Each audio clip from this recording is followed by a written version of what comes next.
پر بڑا مہربان ہے،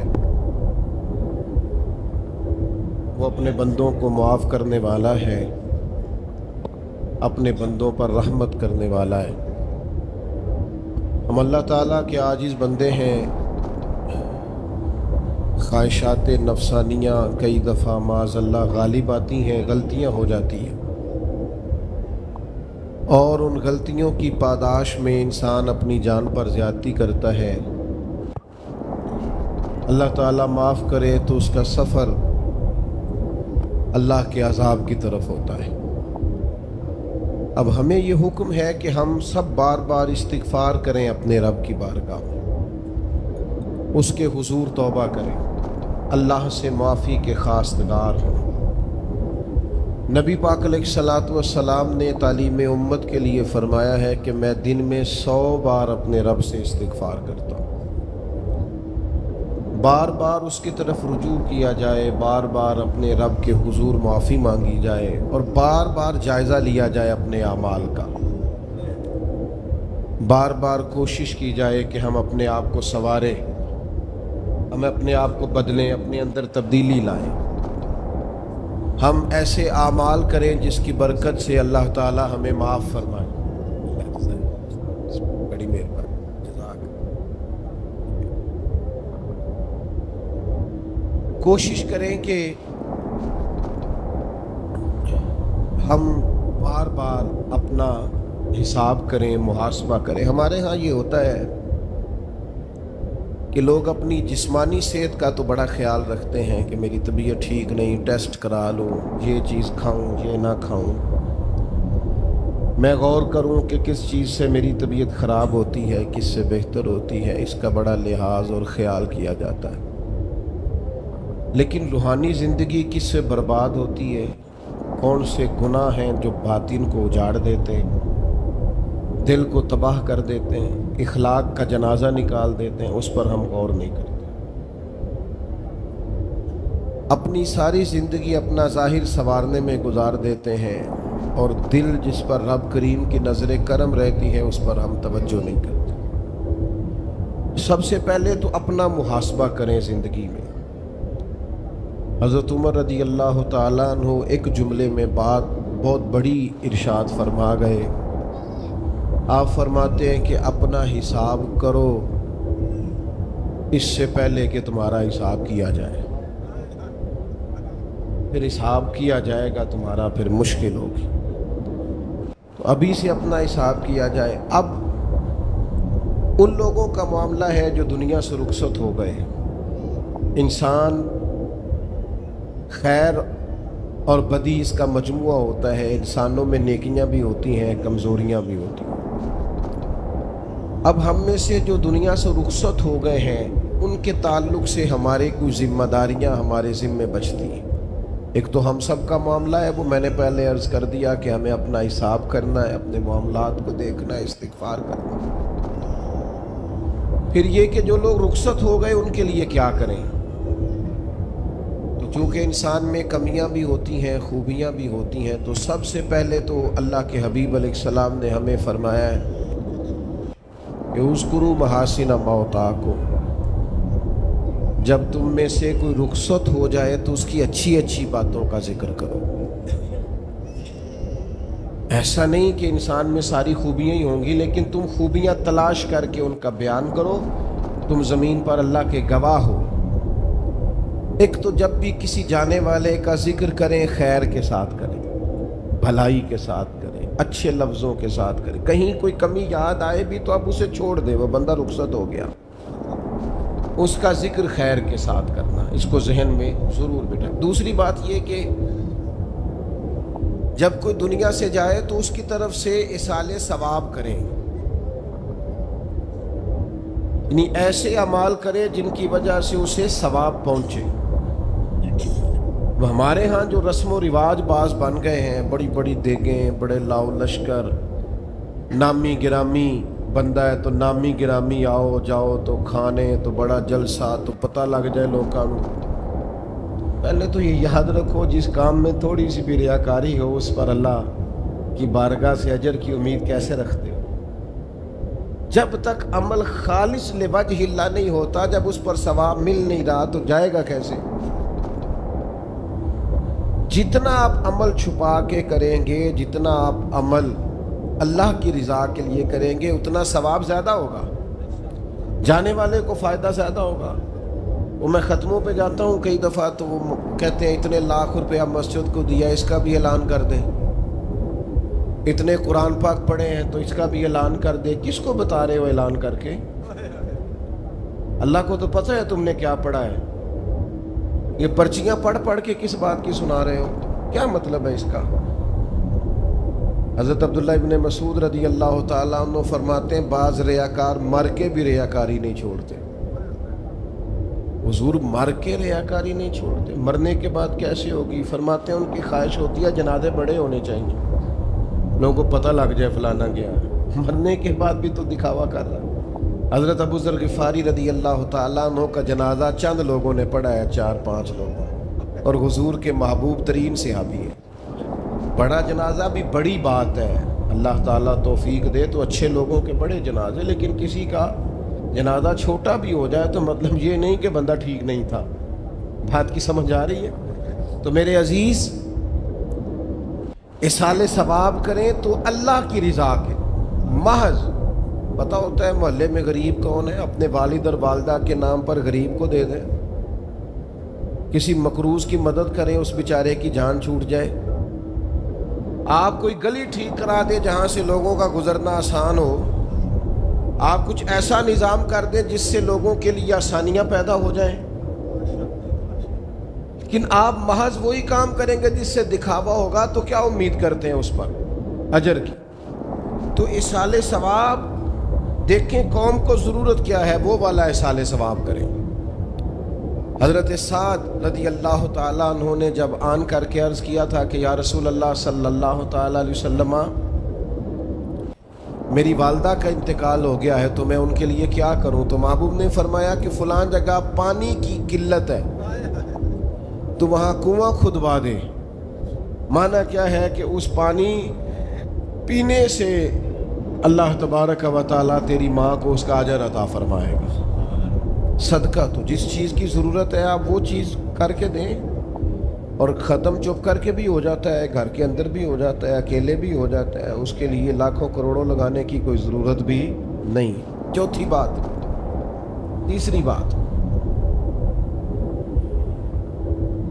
کوشش فرمائیں کہ جو نیکیاں جانے والا کرتا تھا وہ نیکیاں جاری رہیں، اس کے بچے، اس کی اولاد، اس کے سارے رشتہ دار ان نیکیوں، اگر وہ کوئی بھلائی کرتا تھا تو وہ بھلائی ہوتی رہے، وہ جاری رہے، وہ سلسلہ آگے بڑھایا جائے۔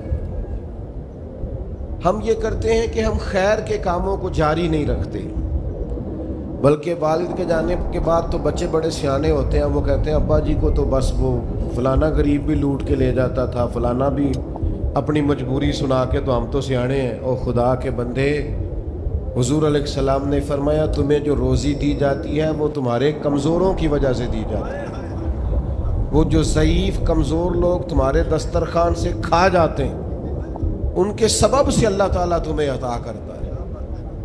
تو اس لیے یہ تو کوئی طریقہ نہیں ہے کہ آپ کے بزرگ خیر کا کام کرتے تھے آپ نے چھوڑ دیا، تو آپ ایک کام یہ کریں کہ ان کی نیکیاں جاری رکھیں۔ اور چوتھی بات یہ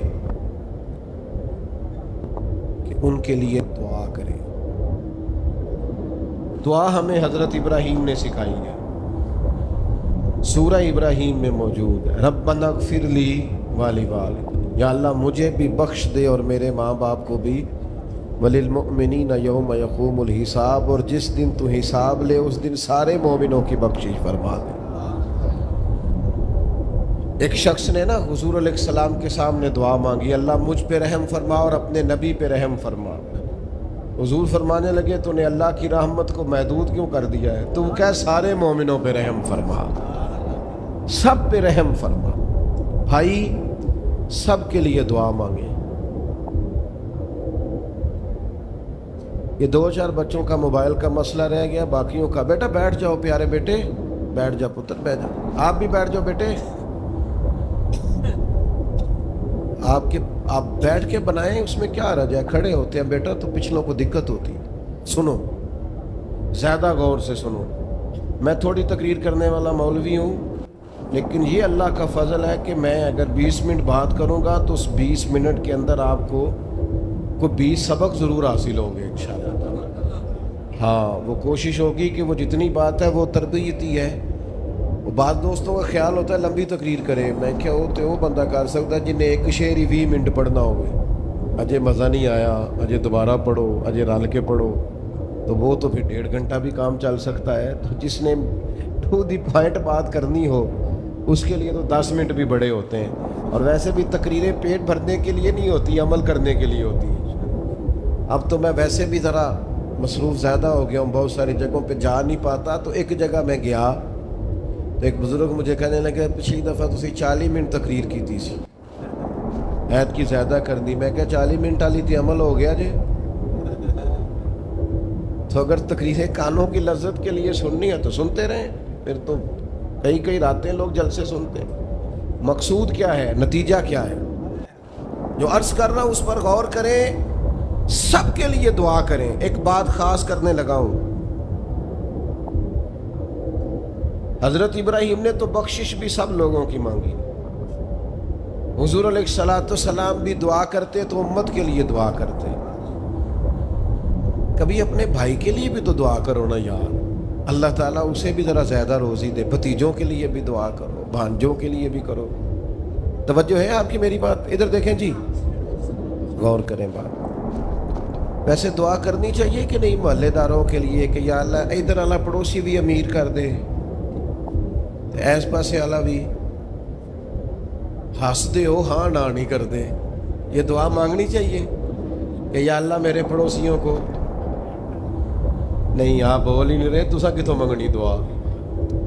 منگنی چاہیے نا، مانگتے ہیں ہم۔ ایسی ہوا چلی ہے کہ ہر شخص سوچتا ہے تمام شہر جلے بس ایک میرا گھر نہ جلے۔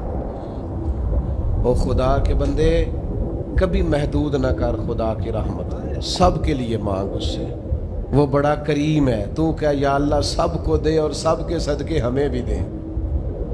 لیکن ہم نہ دعاؤں میں بھی اپنا ظرف اور حوصلہ بڑا نہیں کرتے، گنجائش پیدا نہیں کرتے۔ دیکھو داتا گنج بخش علی اجویری رحمۃ اللہ علیہ نے لکھا ہے کہ ایک بندہ نہ حج کرنے گیا تو ہر جگہ دعا مانگتا تھا، یا اللہ میرے دوستوں کو نیک کر دے، یا اللہ میرے دوستوں کو نیک کر دے۔ عرفات میں بھی، منا میں بھی، مزدلفہ میں بھی، بیت اللہ شریف کے پاس بھی، ہر جگہ یا اللہ میرے دوستوں کو اچھا کر دے۔ ایک بندے نے اسے کہا یار یہ عجیب دعا کرتا ہے تو، میرے دوستوں کو نیک کر دے، اپنے لیے بھی تو مانگنا۔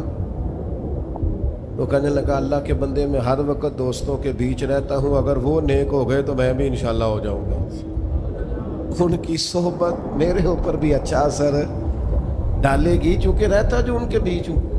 ہمارا علاقہ امیر ہو گیا تو انشاءاللہ ہم بھی ہو ہی جائیں گے۔ لوگوں کے رزق میں برکت ہوگی تو ہمارے رزق میں بھی تھوڑا سا نہ کشادہ دل کریں ہر معاملے میں۔ اور سنیں حدیث پاک، نبی کریم علیہ الصلوۃ والسلام نے فرمایا جو دعا اپنے بھائی کی غیر موجودگی میں اس کے لیے مانگی جاتی ہے نا، اللہ وہ دعا جلدی قبول فرماتا ہے۔ اور حضور فرماتے ہیں جب تم اپنے بھائی کی غیر موجودگی میں اس کے لیے دعا مانگتے ہو، اللہ تمہارے سرانے فرشتہ کھڑا کرتا ہے، اور فرشتہ کہتا ہے مالک جو یہ اس کے لیے مانگ رہا ہے پہلے اسے عطا فرما۔ کیسی سعادت کی بات! لیکن سینہ کشادہ کرنا پڑے گا، دل بڑا کرنا پڑے گا، حوصلہ بڑا کرنا پڑے گا۔ جب تک دل، طبیعت، حوصلہ یہ بڑا نہیں ہوتا اتنی دیر تک لطف۔ حضور کی ساری امت کے لیے دعا مانگیں کہ اے اللہ جتنے خوش عقیدہ ہیں محبوب کے غلام سب کو جنت عطا فرما، سب کے لیے کھول دے دروازے جنت کے۔ دعا اللہ کی، اچھا پھر دعا مانگنی بھی ذرا ذوق سے چاہیے۔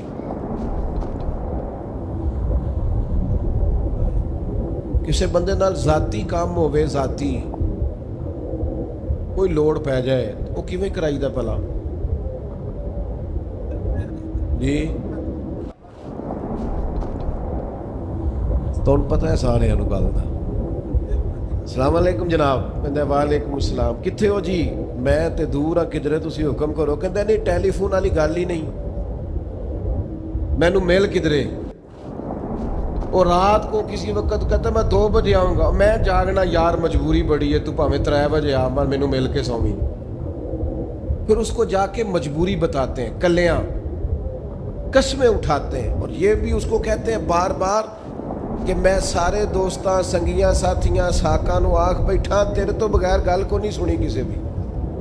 پورا قائل کرتے ہیں اس کو، پورا مجبور کر دیتے ہیں مدد کرے۔ کرتے ہیں کہ نہیں ایسا؟ لوگ کرتے ہیں نا۔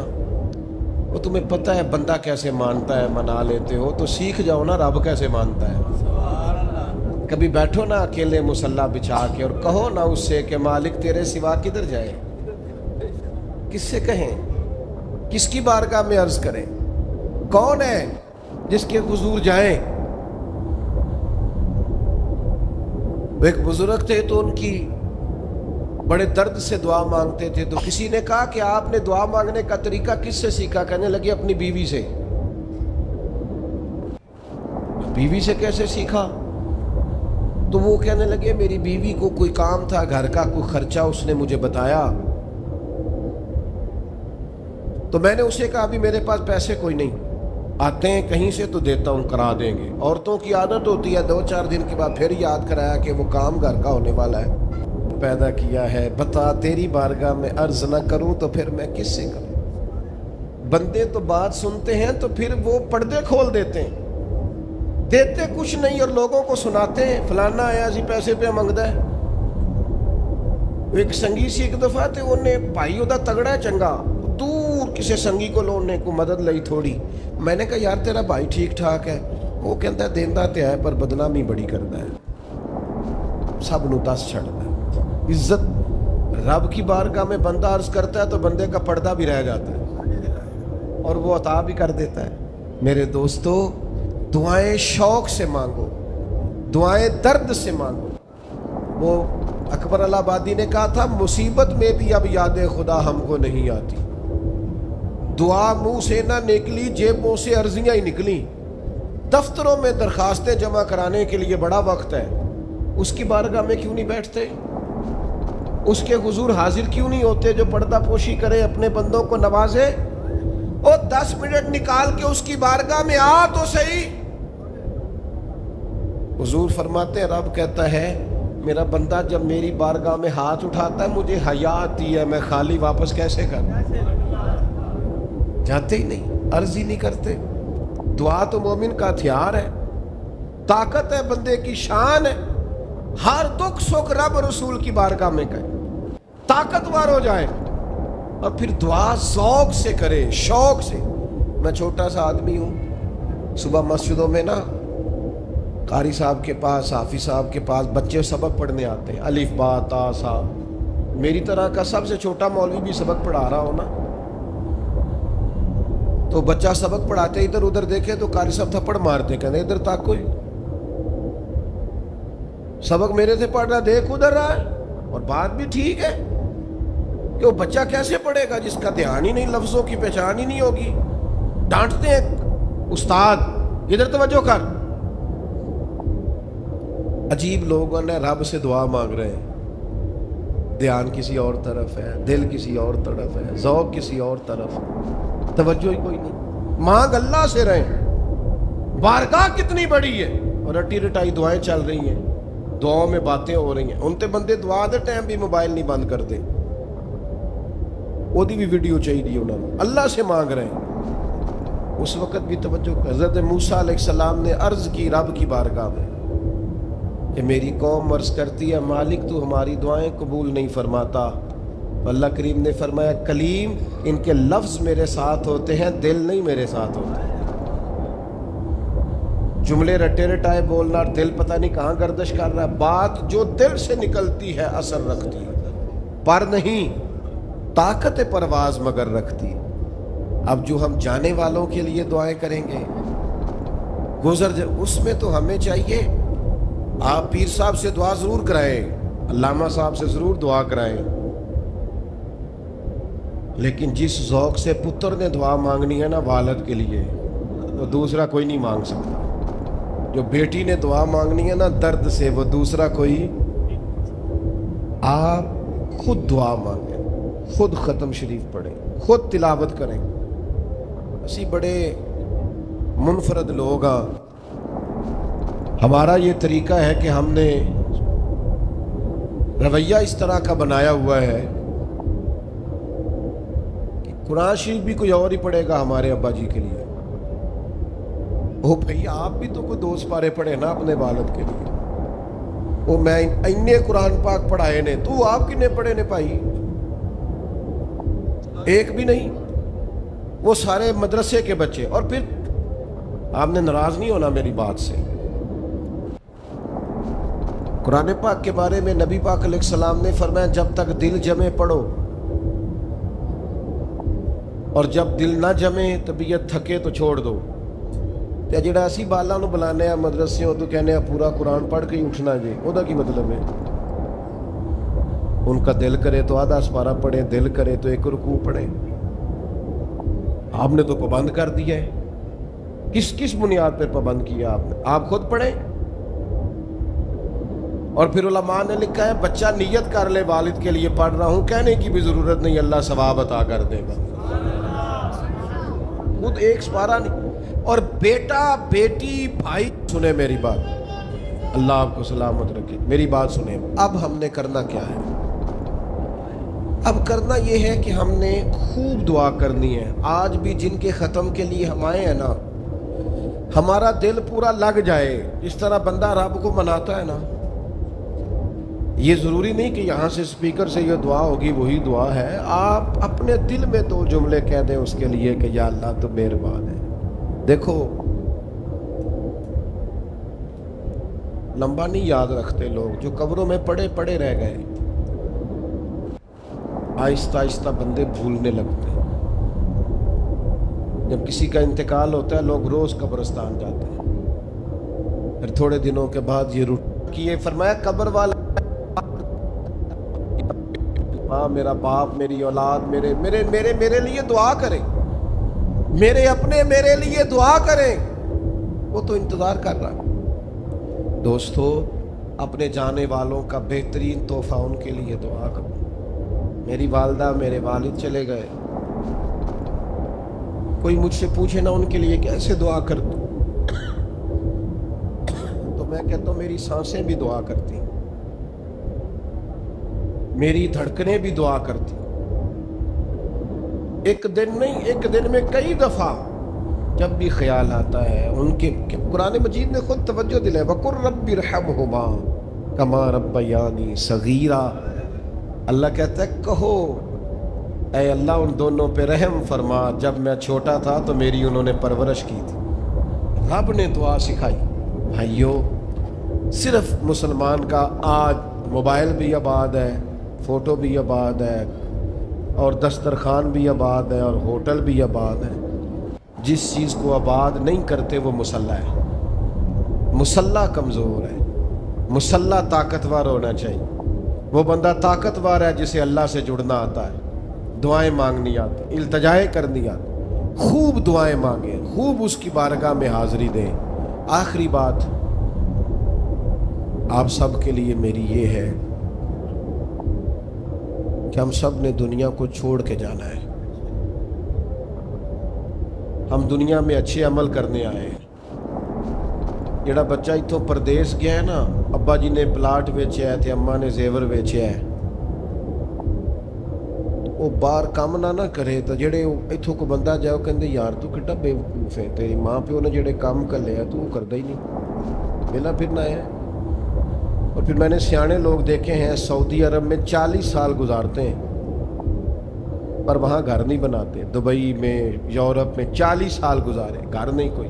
بلکہ جو کمبل خریدا تھا نا جاتے وقت، واپسی تک وہی کمبل ہے. کیوں؟ کہ وہ سمجھتے ہیں گھر تو پاکستان میں.